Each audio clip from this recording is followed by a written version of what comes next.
Alright everybody, here's an update video. Well man, I've done quite a bit. I got the radiator all situated back there.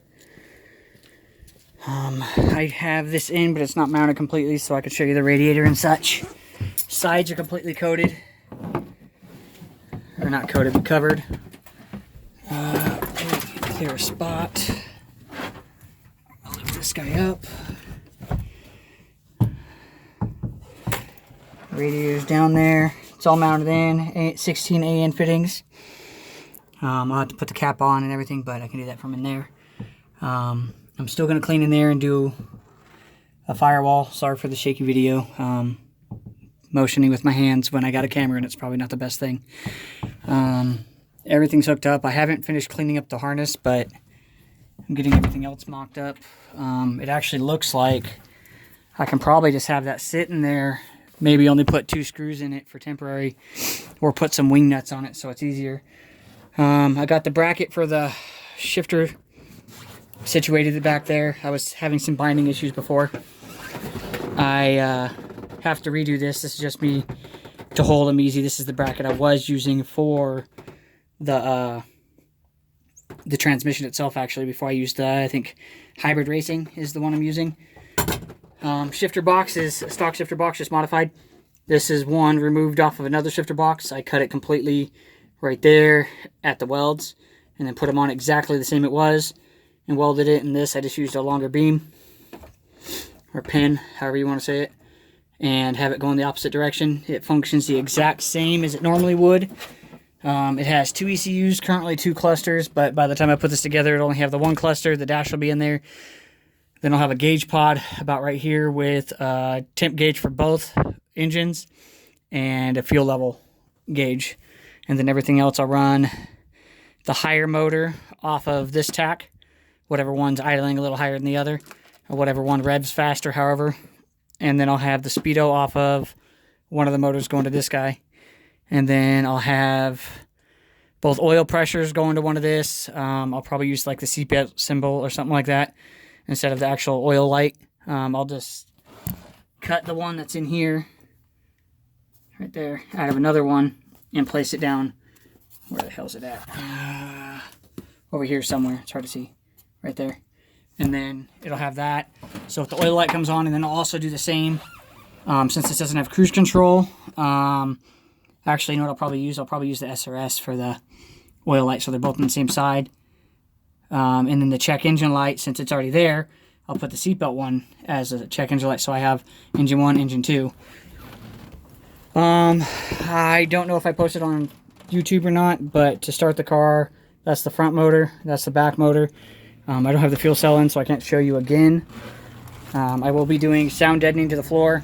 Not really sound deadening, but the same stuff I used on the firewall. We'll go there, and then I'll put the carpet down. I'll be running Del Sol seats.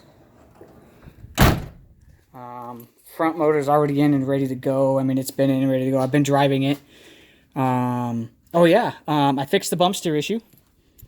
I took a small video. I don't know if I'll post it, and I don't know if you guys can see now. But before, I'm not moving the car much, but the wheel's not moving at all.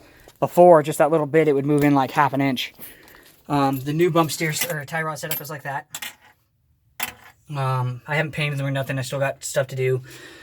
I painted the rear engine bay with just spray paint at a later date and time. My plan is to sandblast the entire car. There's a little bit of rust up around the upper A-pillar of the window. Have those fixed, and then I'll have all this done and have it all repainted. Haven't decided on a color.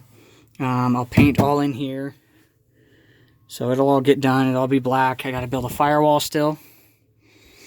And then I got part of the fill neck situated. It used to come straight out over here, which was stupid because the fuel cell sits like, kind of hard to see, but it sits like that tall, which makes it kind of hard for something that comes way down there to go fill it, except from the bottom of it, which doesn't work anyways. I mean, it just would be stupid. Got to get new speakers because my dumb ass forgot to remove these. And I'm sure they don't work anymore. The firewall, when I build it, I'm going to have it go to the very edge here. It literally is going to be like 1/4 of an inch from this.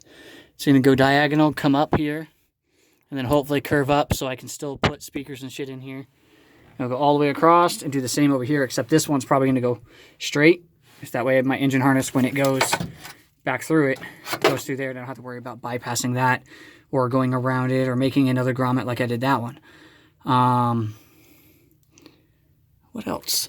Oh, I did the ARP rear studs. They're done. I painted the calipers. Oh, it's got new brake lines back here because the other ones I forgot to mount and let them rub on the axle apparently. So those needed to be replaced.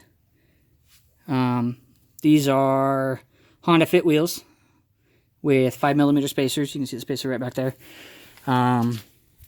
There is, I think, about a degree of camber.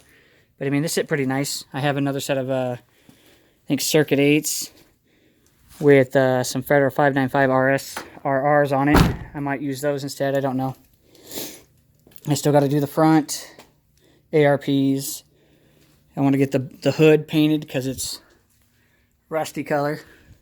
The bumper, and then I want to get a different fender and then have this one painted also because this is for a hatch because it doesn't have the side marker piece, or I could just not be lazy and cut a side marker piece for it. That's about it, and I'm pretty sure you guys are going to hate this video, but it's what you guys get. If you guys have any questions, comments, whatever, leave them below.